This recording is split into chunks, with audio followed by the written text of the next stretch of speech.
세계 증시는 빠르게, 우리 증시는 폭넓게 3분 증시입니다. 연합인포맥스 정윤교 기자와 함께합니다. 어서 오시죠. 네, 안녕하십니까.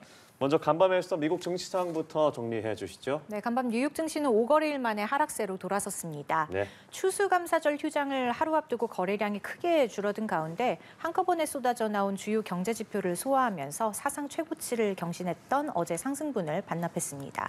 3대 지수 보겠습니다.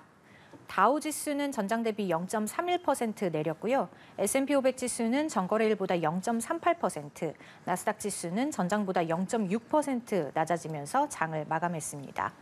투자자들은 간밤 쏟아진 경제 지표를 주목했는데요. 시장 예상치를 크게 벗어나는 결과는 없던 것으로 확인됐지만 인플레이션 둔화세는 좀 주춤했고요. 일각에서 연방준비제도의 금리 인하 속도 조절론이 다시 불거졌고 투자자들은 기술주를 중심으로 차익 실현에 나섰습니다. 네, 말씀해주신 경제 지표 많이 나왔잖아요. 하나하나 짚어볼까요? 네, 먼저 현지 시각으로 오전에는 미국 연방준비제도가 금리 결정 시에 중시하는 개인소비지출 가격지수 10월치가 나왔는데요. 미국의 10월 개인소비지출 가격지수는 전년 동월 대비 2.3%, 전월 대비 0.2% 상승했습니다. 지난 9월의 상승률이었던 2.1%보다 소폭 높아졌고요. 연준의 물가 목표치인 연율 2%도 웃돌았습니다. 하지만 예상치에는 부합한 결과였고요. 변동성이 높은 에너지와 식료품을 제외한 근원 개인소비지출 가격지수도 1년 전보다 2.8%, 전월보다 0.3% 상승하면서 시장 예상과 일치했습니다. 미국의 3분기 국내 총생산 성장률 잠정치는 미국 경제가 강한 성장세를 지속하고 있음을 시사했는데요. 전기 대비 연율 2.8%로 집계되면서 앞서 나온 속보치와 예상치도 동일했습니다.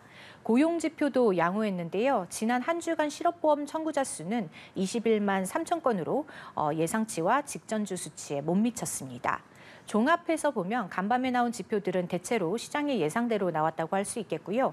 투자자들을 당황하게 하는 수준은 아니었습니다. 시장은 그래도 여전히 연준이 내달 25bp의 금리 인하에 나설 것으로 점치고 있습니다. 이날 시카고 상품거래소 페드워치에 따르면 연준이 내달 금리를 25bp 인하할 확률은 66%로 집계됐습니다. 네, 자 종목별로 흐름도 살펴보겠습니다. 앞서 말씀하신 대로 투자자들이 기술주를 중심으로 차익 실현에 나서면서 매그니피센트 세븐 종목들이 대체로 하락을 했군요. 네, 대형 기술주 매그니피센트 세븐 중에는 알파벳만 소폭 상승했습니다. 예. 마이크로소프트와 엔비디아, 테슬라, 그리고 아마존 주가는 각각 1%대의 하락세를 나타냈고요. 간밤에는 미국 컴퓨터 제조업체 델 테크놀로지스 주가가 13% 가까이 급락하면서 눈길을 끌었습니다. 델은 4분기 실적이 시장 기대에 못 미칠 거란 전망을 내놓으면서 투자자들에게 실망을 줬고요. 컴퓨터 제조사 휴렛 패커드도 시장 예상을 밑돈 실적 여파로 주가가 11% 넘게 밀렸습니다. 반면 패션 인테리어 소품 회사 얼반 아웃피터스는 예상을 웃돈 실적에 힘입어서 18% 넘게 급등했습니다. 전날 비트코인 가격 급락에 타격을 입었던 세계 최대 비트코인 보유 기업 마이크로스트래티지는 10% 가까이 반등했습니다. 네, 미국은 잠시 숨고르기에 나서는 모습이고요. 국내 상황도 좀 짚어보겠습니다. 어제 코스피 어땠나요? 네, 어제 코스피는 트럼프 리스크가 불거지면서 다시 2,500선으로 밀려났습니다. 코스피 종가는 전장 대비 0.69% 내린 2,503.06으로 집계됐는데요. 지수는 장 초반 강보합세를 보이기도 했지만 하락 전환했고 장중에는 2,500선이 깨지기도 했습니다. 투자 주체별로는 외국인이 3,600억 원 넘게 순매도하면서 지수를 끌어내렸는데요. 전날 트럼프 당선인의 추가 관세 발언에 이어서 이날은 정부 효율부 공동수장으로 지명된 비백 라마스와미가 반도체 보조금이 부적절하다고 언급하면서 시장 분위기를 어둡게 했습니다. 시가총액 상위 10개 종목은 혼조세를 보였고요. 유가증권 시장 거래대금은 약 8조 4천억 원으로 저조한 수준이었습니다. 예, 말씀하신 이 라마스와미 일론 머스크와 함께 이번에 정보효율부의 공동수장으로 지명이 됐는데 반도체 보조금 이야기 어떤 반응이 좀 나왔습니까? 네, 미국 정부의 반도체 보조금 지급이 불투명해지면서 반도체주는 일제히 약세를 나타냈습니다. 삼성전자는 정기 인사를 발표하면서 인적 쇄신 기조를 알렸지만 투자자들이 보조금 불확실성에 주목하면서 3.4% 떨어졌고요. 네. SK하이닉스는 5% 가까이 밀려나면서 16만 원대로 내려왔습니다.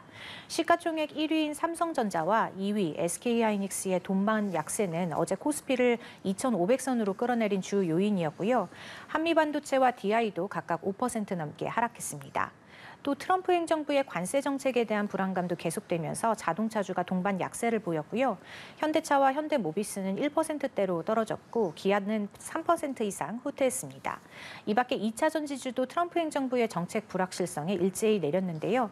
LG에너지솔루션과 포스코홀딩스, LG화학도 각각 1%대의 하락세를 나타냈습니다. 네, 전반적으로 우리도 좀 약세장 흐름이 나타났는데 남북 경협주가 급등했네요. 어떤 호재가 있었습니까? 네, 그렇습니다. 트럼프 당선인이 김정은 북한 국무위원장과 직접 대화를 추진한다는 소식이 나오면서입니다. 트럼프 당선인이 취임하면 북미 정상회담을 추진할 수 있다는 기대감에 남북 경협주에 매수세가 몰렸는데요. 과거 개성공단 입주사였던 좋은 사람들은 29.9% 오르면서 상한가로 거래를 마쳤고요. 또 다른 남북 경협주인 인디에프와 부산산업도 상한가에 장을 마감했습니다. 아직 트럼프 당선인이 취임하기 전이지만 당분간은 우리 증시가 이렇게 트럼프의 발언과 정책 전망에 연동되는 흐름이 계속해서 나타날 것으로 보입니다. 네, 알겠습니다. 오늘 말씀 여기까지 들어보죠. 3분 증시 연합인포맥스 정윤규 기자와 함께했습니다. 고맙습니다. 고맙습니다.